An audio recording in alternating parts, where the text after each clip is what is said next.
The Slay the Spire mod Downfall was hijacked and used to transfer malicious software via Steam on Christmas.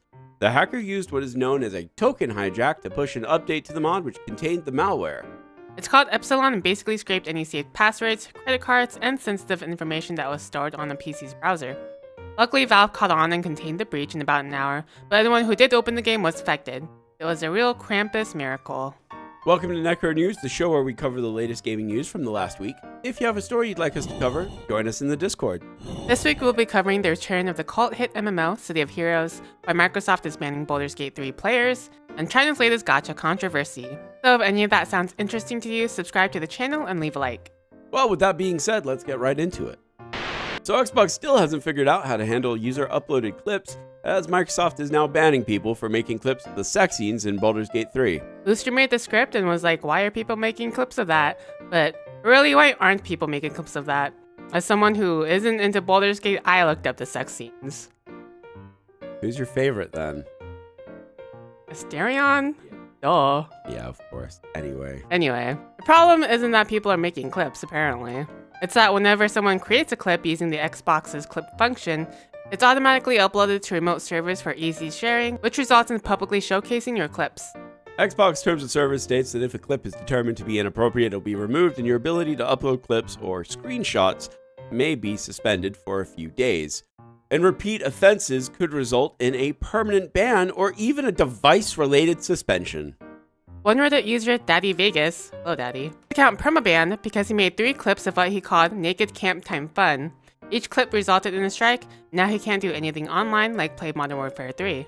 But really, why would you? Anyway, Microsoft and Larian have stated that they are trying to figure out a solution to this problem, but for right now, there's no solution. So just, don't make clips of sex stuff. For real, just wait for the PC users to do that. In lighter Baldur's Gate news, a weird meme has been spreading around the modding community where people have started adding guns to the game. And for some reason, Astarion is the one both modders and players are giving the guns to. I feel like Astarion would fire a gun like a girl. Women tend to shoot better than men, so... Tetris is one of those games that everyone has played, but surprisingly has never beat. That was until a few days ago. To be fair, Tetris was never made to be beaten anyway. Originally, the game would go on until the player lost. In NES Tetris, which is the competition standard, that would be around level 29, where the blocks would fall faster than the NES controller could move. Most players agree that this was the end of the game. But then, Thor Ackland, a pro Tetris player, figured out how to hyper-tap a controller, which involved rapidly vibrating your fingers to get past level 29 and then to 30.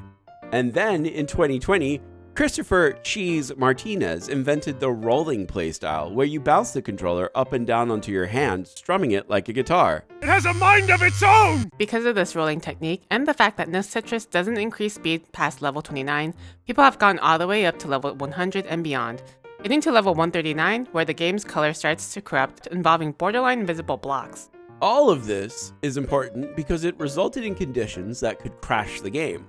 Something that programmer Greg Cannon discovered in 2021 and was said to be something unachievable by a human.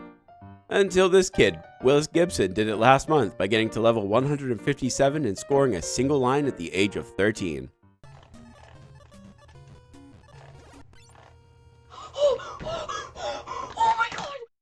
City of Heroes is an old MMO that was supposedly lost media until about 4 years ago when it was discovered that a secret server was being hosted that was invite only.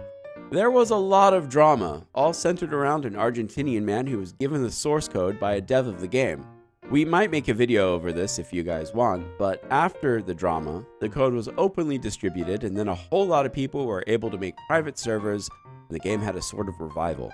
The name of the server that was the center of the controversy was called Homecoming, and since the drama, it's opened up to the public. Unsurprisingly, Homecoming continues to be the most popular private server for the game, despite them asking for around $4,000 a month from users in donation. Well, shockingly, NCSoft, the original developers of City of Heroes, has officially granted a license to the Homecoming server. Nothing else is really mentioned other than they have a license, but the FAQ does mention that our hope is that our license will help us consolidate our user base with City of Hero fans from other servers. In other words, they want to snipe other players by being an official server. How typical of them. Another, perhaps more annoying note of the update is that now that they are licensed, they anticipate that their overheads will increase their donation targets to build up a disaster recovery fund. So take that for what it's worth, I guess. All in all, it's not a bad thing that this has happened, but given the server's past, it seems a little shady to me. What do you guys think? Are you guys happy to see that the game got recognition from NCSoft? Let us know in the comments below.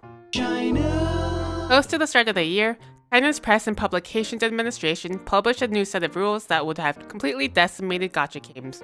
The rules had stuff like online games not able to have login bonuses, games with loot boxes and gachas needed to have reasonable rates, and also provide players with alternatives that have the same performance that can be directly purchased. So good stuff that would have eradicated the predatory practices of gacha games. When everyone realized what these rules meant for gacha games in China, of all places, many investors of Tencent and NetEase pulled out, wiping out nearly $80 billion of market value between the two. And want to guess what happened next? Panic! Panic!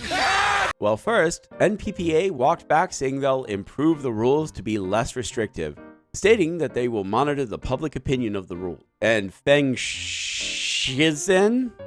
Shishin? And then Feng Shishin, head of the publishing unit of the CCPD, was removed from his position. And according to Reuters, at least 5 anonymous sources stated that Feng was removed due to the rules that were announced. So all in all, gamers lose. The end. Nexon, the company responsible for games like MapleStory, Dave the Diaper. Dave the Diaper. Oh boy, that's a thing. Nexon, the company responsible for games like MapleStory, Dave the Diver, and Dungeon Fighter Online, is being fined by the Korean FTC for 11.6 billion won. It was discovered that for 10 years, Nexon had been silently addressing the probability of randomized items in MapleStory and Bubble Fighter. Some items go as low as 0.00% drop rate. Nexon did say sorry to the Korean FTC and accepted their decision, but actually no they didn't, because then they claimed they're going to challenge it because they believe that despite having done this absolutely filthy practice for the past 10 years, it doesn't really take the company's side into account. Don't you just love big companies? This week's Buried Alive Banger, a segment where we cover a game that our community doesn't think has had enough attention, is called Against the Storm. And it's a city builder, so this is now my barbecue. Hello, I am the Skull. Against the Storm has been holding my attention since its full release last month. It's a roguelite game. Yeah, that's right, a roguelite city builder. Now, I know that might get in the way of some people's enjoyment of the game, but honestly, I don't give a shit. It's a fun game. Your job is to build successful but temporary settlements in impressive and dangerous forests that surround the Queen's land. The synergies you can make, alongside the juggling of whatever you can to keep your citizens fed, alive, and not terrified of the forests, bring some of the best highs I've gotten from games, period. If you're the kind of person that likes the early stages of 4X games because you're building up your civilization, you'll be doing that a lot here. It's a great game. Go play it.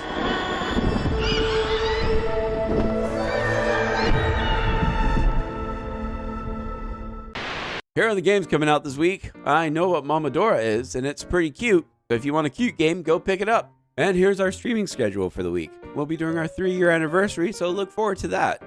That's it for this week's Necro News. If you like what we do here and want to keep up to date, consider subscribing to the channel. And if you stuck with us this far, we thank you so much for all you do. And a very special thank you to our channel members. If you like our content and want to support us even more, consider joining. And that's all for this week, so until next time, Goodbye.